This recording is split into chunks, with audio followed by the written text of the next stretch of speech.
হাওড়ার অঙ্কুরহাটিতে দুর্ঘটনার কবলে নওশাদ সিদ্দিকী। পুলিশ সূত্রে জানা যায়, রাত 10:30 নাগাদ কলকাতার দিক থেকে আসা নওশাদ সিদ্দিকীর গাড়িটি ডোমজুরের দিকে যাচ্ছিল। হঠাৎই অঙ্কুরহাটি চেকপোস্টের কাছে বাঁক নেবার সময় একটি লরির সাথে পাশাপাশি ধাক্কা লাগে। ঘটনাস্থলে ক্ষতিগ্রস্ত হয় নওশাদ সিদ্দিকীর গাড়িটি। ঘটনার খবর পেয়ে নিবরা ট্রাফিক গার্ডের কর্মরত অফিসাররা এবং ডোমজুর থানার পুলিশ আধিকারিকরা আসেন। এছাড়াও আশেপাশের মানুষজন ছুটে আসেন। ঘাতক গাড়িটি এবং গাড়ির চালককে আটক করেছে পুলিশ। যদিও এই ঘটনায় হতাহতের কোনো খবর নেই। পুরো বিষয়টি খতিয়ে দেখা হচ্ছে।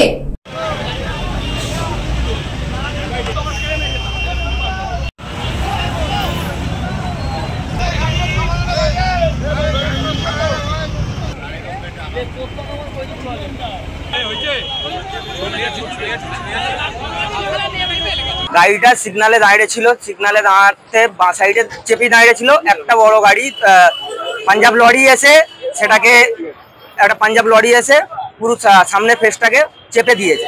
হয়তো আমরা এটাই আশঙ্কা করছি যে সংখ্যালঘু মুখ হিসাবে নওশাদ সিদ্দিকী বারবার বিধানসভার মধ্যে যে অত্যাচার প্রতিবাদ করছে, তার হয়তো পরিকল্পনা করে হয়তো এটা হতে পারে যে শাসক দলের পরিকল্পনা হতে পারে যে এইভাবে বারবার আগ করে। এর আগেও আমরা দেখেছি গড়বা পোলেও একই কেস ঘটেছিল। আমরা আশঙ্কা করছি যদি দোষী এইভাবে কিছু হয়ে থাকে কঠোর থেকে কঠোরতম শাস্তির আবেদন করছি। যে গাড়িটা চালাচ্ছিল লরি, জানি না ও কোনো নেশা করে আছে কি বলতে পারবো না। আমি যদি আর ওকে ডেকে চেক করি পাবলিক একটা দুটো চাটানি দেবে, আমি তো সেটা করতে দেবো না।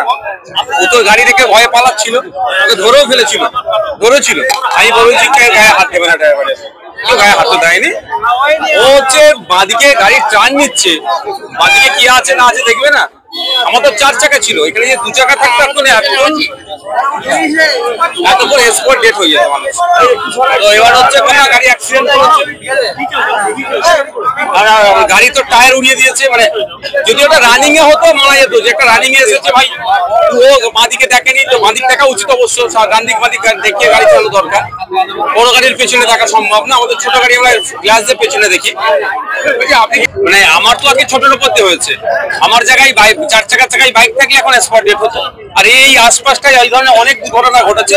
ফ্লাইওভার খুবই দরকার, কারণ এখান থেকে হাওড়া জেলার ডোমজুর, মুন্সিরহাট, ইভেন আমাদের হুগলি জেলার যাওয়ার একটা পথ হচ্ছে এদিকটা। বাইক নিয়ে প্রচুর মানুষ কলকাতাকে যাতায়াত করে, তাদেরও অনেক সমস্যা। এইগুলোতে স্ট্রিক্ট হওয়া দরকার, কঠোর হওয়া দরকার। যে মদ্যপান করে কোন রকম গাড়ি চালালে তাকে ফাইন শুধু নয়, তার জরিমানা থেকে সাথে সাথে যেমন তাদের জেলের ব্যবস্থা করা হবে।